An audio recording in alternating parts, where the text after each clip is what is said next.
पश्चिम बंगाल के राज्यपाल जगदीप धनखड़ होंगे एनडीए के उपराष्ट्रपति उम्मीदवार। बीजेपी संसदीय बोर्ड की बैठक के बाद जेपी नड्डा ने किया ऐलान। धनखड़ जाट समुदाय से आते हैं और राजस्थान के झुंझुनू के रहने वाले हैं। श्री जगदीप धनखड़ जी को हम उपराष्ट्रपति पद के लिए अपना प्रत्याशी के रूप में घोषित करते हैं। एनडीए के उपराष्ट्रपति पद के प्रत्याशी बनाए जाने के बाद जगदीप धनखड़ के परिवार में खुशी का माहौल। धनखड़ के पैतृक घर झुंझुनू में जश्न।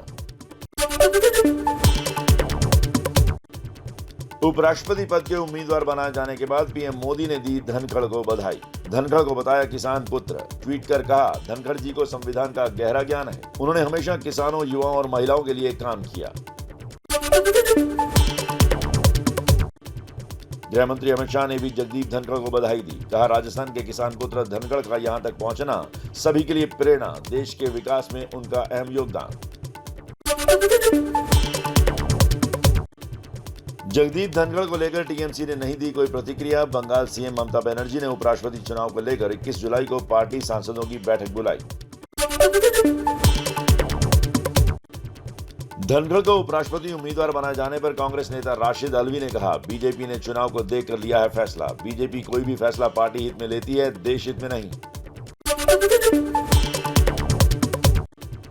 उपराष्ट्रपति चुनाव के लिए विपक्ष ने संयुक्त उपराष्ट्रपति पद के उम्मीदवार पर चर्चा के लिए आज बैठक बुलाई है। सरकार की सर्वदलीय बैठक के खत्म होने के तुरंत बाद पार्लियामेंट में ही होगी विपक्ष की बैठक। राष्ट्रपति चुनाव के लिए दिल्ली में आज होगी एनडीए की बैठक। कल होने वाले राष्ट्रपति चुनाव के लिए दोपहर 3 बजे बुलाई गई है बैठक। राष्ट्रपति चुनाव में आम आदमी पार्टी विपक्ष के उम्मीदवार यशवंत सिन्हा को समर्थन देगी। दिल्ली में हुई बैठक में लिया गया फैसला। मॉनसून सत्र शुरू होने से एक दिन पहले सरकार ने सभी दलों की बैठक बुलाई है। पीएम मोदी, गृह मंत्री अमित शाह, रक्षा मंत्री राजनाथ सिंह भी बैठक में शामिल होंगे। शिवपाल यादव ने अखिलेश यादव को चिट्ठी लिखी। राष्ट्रपति चुनाव में विपक्ष के उम्मीदवार यशवंत सिन्हा को समर्थन देने के फैसले पर फिर से विचार करने की अपील की। कहा, यशवंत सिन्हा ने मुलायम सिंह को आईएसआई का एजेंट कहा था।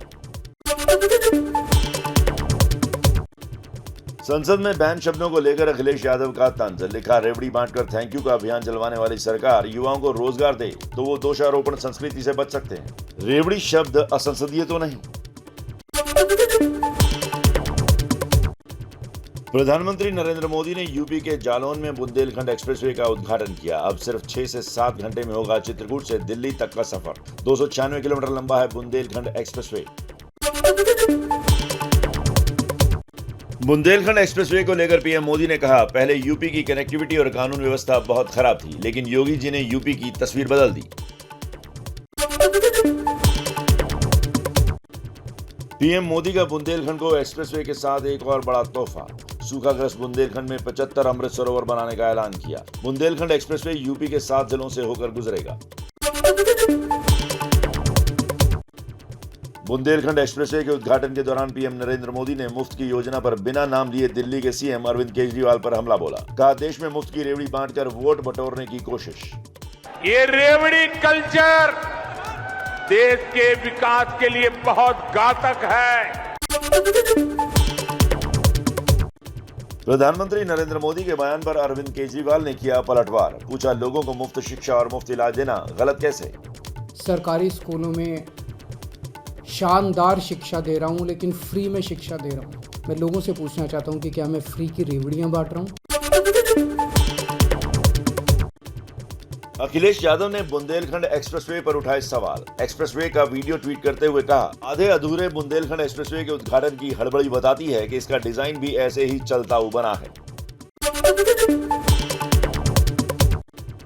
अखिलेश यादव के बयान पर यूपी के मंत्री नंदगोपाल गुप्ता नंदी ने किया पलटवार। कहा, हमने बुंदेलखंड एक्सप्रेसवे का काम 8 महीने पहले पूरा किया।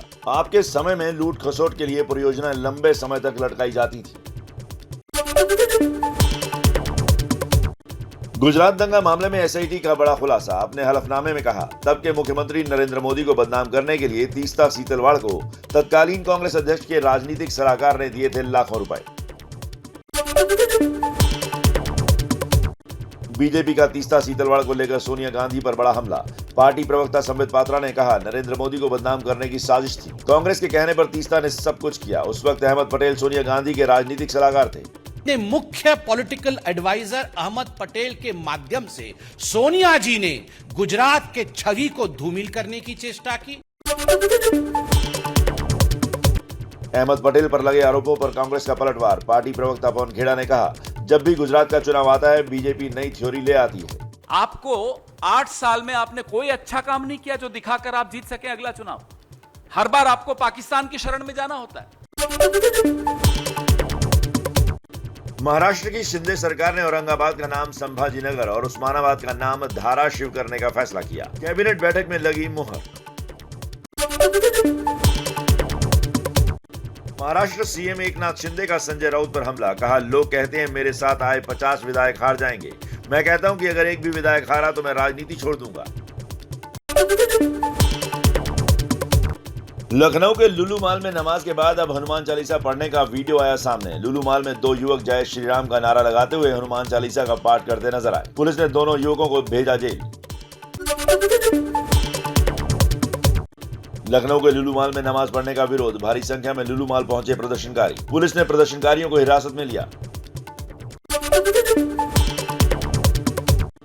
लखनऊ में लुलू मॉल के बाद अब चारबाग रेलवे स्टेशन पर नमाज पढ़ने का वीडियो वायरल। 14 जुलाई को शाम 7 बजे प्लेटफॉर्म नंबर 3 पर युवक ने पढ़ी नमाज। लोगों ने किया विरोध तो हुई कहा सुनी। राजस्थान के उदयपुर में कन्हैयालाल की हत्या के बाद भी लोगों को धमकी मिलने का सिलसिला जारी। धान मंडी इलाके में 2 व्यापारियों को व्हाट्सएप पर मिली जान से मारने की धमकी। दोनों व्यापारियों को धमकी मिलने के बाद उनकी दुकानों के बाहर पुलिस की गई तैनात। पटना के फुलवारी शरीफ मामले में एक और गिरफ्तारी। बिहार पुलिस और यूपी एटीएस की संयुक्त टीम ने लखनऊ से नूरुद्दीन जंगी नाम के वकील को किया गिरफ्तार। पीएफआई और एसडीपीआई का सक्रिय सदस्य है आरोपी। पाकिस्तान के संपर्क में था नूरुद्दीन। मथुरा श्री कृष्ण जन्मभूमि विवाद फिर पहुंचा इलाहाबाद हाई कोर्ट। विवादित स्थल का वीडियोग्राफी सर्वे और वरिष्ठ वकील को कोर्ट कमिश्नर नियुक्त करने की मांग। श्री कृष्ण जन्मभूमि के मुख्य पक्षकार मनीष यादव ने दाखिल की है याचिका। कल होगी सुनवाई। आज होगी नीट यूजी की परीक्षा। 18 लाख से ज्यादा छात्र इस परीक्षा में होंगे शामिल। दोपहर 2 बजे से शाम 5:20 तक चलेगा पेपर। नीट की ऑफिशियल वेबसाइट पर छात्रों के लिए एडवाइजरी जारी। देश में पिछले 24 घंटे में कोरोना के 20,044 नए मामले सामने आए। 56 मरीजों की मौत। कुल एक्टिव केस बढ़कर 1,40,000 के पार। मंकी पॉक्स से बचाव के लिए केरल सरकार ने तेज किया अभियान। केरल की स्वास्थ्य मंत्री वीणा जॉर्ज ने केंद्र की टीम के साथ चर्चा की। केरल में मंकी पॉक्स का पहला मामला आने के बाद केरल सरकार अलर्ट हो गई है। स्थिति से निपटने के लिए 12,000 स्वास्थ्य कर्मियों को ट्रेन किया जा चुका है। आईसीएसई बोर्ड की 10वीं परीक्षा के नतीजे आज होंगे घोषित। आज शाम 5 बजे आईसीएसई के ऑफिशियल वेबसाइट और एसएमएस के जरिए नतीजों की घोषणा की जाएगी। बोर्ड के सचिव ने कहा, पहले या दूसरे सेमेस्टर में एब्सेंट रहे छात्रों का रिजल्ट नहीं आएगा।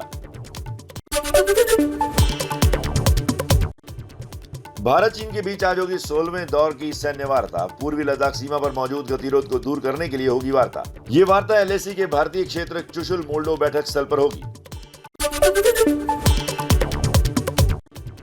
पिछली बार इसी साल 11 मार्च को हुई थी भारत चीन की सैन्य वार्ता। 2020 में पैंगोंग झील इलाके में भारत चीन सैनिकों के बीच झड़प के बाद सैन्य वार्ता की शुरुआत हुई थी। एलएसी के संवेदनशील इलाके में दोनों पक्षों के 50 से 60 हजार सैनिक तैनात हैं।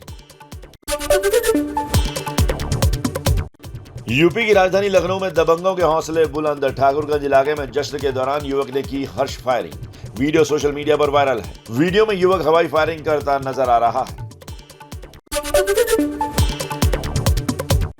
पश्चिम बंगाल के बर्धमान इलाके में ड्रग्स बनाने वाले लैब का भंडाफोड़। पूर्व रिटायर्ड नौसेना अधिकारी के घर चल रहा था हेरोइन बनाने का काम। बंगाल पुलिस ने एसटीएफ की गुप्त सूचना पर ड्रग्स रैकेट का खुलासा किया। आरोपी पूर्व अधिकारी समेत 4 लोग गिरफ्तार। यूपी के उन्नाव में सोशल मीडिया पर छाने के पागलपन ने ली नाबालिग की जान। रिवॉल्वर से सेल्फी लेते वक्त गलती से चली गोली। अस्पताल ले जाते वक्त हुई लड़के की मौत। यूपी के बुलंदशहर में कक्षा 2 के छात्र की हत्या का सनसनीखेज खुलासा। 10वीं कक्षा के 5 नाबालिग छात्र ही निकले मासूम के हत्यारे। बच्चे का अपहरण कर परिजनों से पैसा मांगना चाहते थे हत्यारे। साक्ष्यों के आधार पर पुलिस कर रही है जांच। यूपी के कासगंज में लव जिहाद का मामला सामने आया है। दिल्ली की एक लड़की को कासगंज के मुस्लिम युवक ने शादी का झांसा देकर फंसाया। लड़की के साथ रेप और मारपीट की घटना। पुलिस कर रही है मामले की छानबीन। यूपी के रामनगर में 2 बाइक सवारों पर मोहान के पास बाघ ने किया हमला। बाइक के पीछे बैठे युवक को जबड़ों में दबाकर जंगल में ले गया बाघ। दूसरा युवक सुरक्षित है, लेकिन एक युवक का पता अब तक नहीं चला। वन विभाग की टीम युवक की तलाश में जुटी। यूपी के गोंडा में बारिश के लिए इंद्र देवता के खिलाफ युवक ने थाने में की शिकायत। गोंडा में बारिश नहीं होने की वजह से किसान धान की रोपाई नहीं कर पा रहे। राजस्थान के नागौर में कचरा डिस्पोज के लिए बनाए गए गड्ढे में जमा पानी में डूबकर 4 बच्चों की मौत। खेलने के लिए निकले बच्चों का पैर गलती से गड्ढे में पड़ने से हुआ हादसा। बच्चों के शव पानी में तैरते देख ग्रामीणों ने पुलिस को सूचित किया। राजस्थान के सीकर में तेज बारिश के बाद जल जमाव। शहर का मुख्य मार्ग बना तालाब। वाहनों की आवाजाही में हो रही है भारी दिक्कत। सीकर नवलगढ़ रोड पूरी तरह ठप। निचले इलाके भी जलमग्न हुए। राजस्थान के सीकर में जल भराव से तंग आकर एक शख्स टावर पर चढ़ा। जल भराव की समस्या से निपटने के लिए लिखित आश्वासन मिलने के बाद नीचे उतरा युवक। तमिलनाडु के कोयम्बटूर में भारी बारिश के बाद नदियां उफान पर। तटबंध तोड़कर नदियों का पानी रिहायशी इलाकों में पहुंचा। बाढ़ की भयानक तस्वीर सामने आई है। तेलंगाना के पेडापल्ली में भी भारी बारिश से तबाही। मकानों से पानी निकलने के बाद बर्बादी की तस्वीरें सामने आई। घरों और दुकानों में पानी भरने से हुआ नुकसान। श्रीलंका में आर्थिक संकट के बीच श्रीलंकाई संसद ने राष्ट्रपति के चयन की प्रक्रिया शुरू की। राष्ट्रपति पद की दौड़ में कार्यवाहक राष्ट्रपति रानिल विक्रमसिंघे समेत 4 नेता शामिल। श्रीलंका में 20 जुलाई को होगा राष्ट्रपति चुनाव।